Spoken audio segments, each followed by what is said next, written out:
ସାଙ୍ଗମାନେ କେଦାର ଗୌରୀ ସିରିଏଲରେ ଆପଣମାନେ ଆଗାମୀ ଅଧ୍ୟାୟରେ ଦେଖିବାକୁ ପାଇବେ ଗୁରୁଜୀ ଏବଂ କେଦାର ଗୌରୀର ସହପରିବାର ସମସ୍ତେ ଏକାଠି ହୋଇ ବସିଥାନ୍ତି ଏବଂ ଆଲୋଚନା କରୁଥାନ୍ତି। ଠିକ୍ ସେହି ସମୟରେ ଗୁରୁଦେବ କହନ୍ତି, ମାଧବୀର ମୃତ୍ୟୁ ଦିବ୍ୟା ହାତରେ ବିଧିର ବିଧାନରେ ଲେଖା ଥିଲେ ମଧ୍ୟ ସେଇଟା ହତ୍ୟା ହିଁ ହୋଇଥାଏ।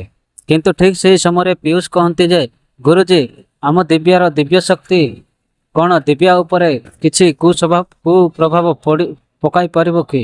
ମାନେ କେଉଁ ଦୁଷ୍ଟ ଶକ୍ତିଙ୍କ ହାତରେ ଦିବ୍ୟାର ଦିବ୍ୟ ଶକ୍ତି ପଡ଼ିଯାଏ ତାହେଲେ ସେ ଖରାପ ଉଦ୍ଦେଶ୍ୟରେ ବ୍ୟବହାର କରିପାରିବ କି? ସେଇଟା ଆମ ଦିବ୍ୟାକୁ ବିପଦରେ ପକାଇ ପାରିବ କି? ଏମିତି କହୁଥାନ୍ତି। ଏମିତି ଗୁରୁଜୀକୁ ପଚାରୁଥାନ୍ତି ଏବଂ ଗୁରୁଜୀ କହନ୍ତି ଯେ ଯାହା ବିଧିରେ ବିଧାନ ଅଟେ ସେଇଆ ହିଁ ହେବ।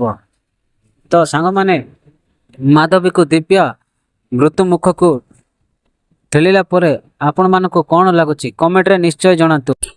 ଆଉ ଚ୍ୟାନେଲଟିକୁ ନୂଆ ଆସିଥିଲେ ଗୋଟେ ସବସ୍କ୍ରାଇବ୍ କରି ଅଲ୍ ନୋଟିଫିକେସନକୁ ଅନ୍ କରି ରଖନ୍ତୁ, କାହିଁକି ନା ଏମିତି ସିରିଏଲ ଅପଡେଟ୍ ଆପଣମାନଙ୍କ ପାଖକୁ ସର୍ବପ୍ରଥମେ ପହଞ୍ଚି ପାରିବ ଆମ ୟୁଟ୍ୟୁବ୍ ଚ୍ୟାନେଲ ମାଧ୍ୟମରେ।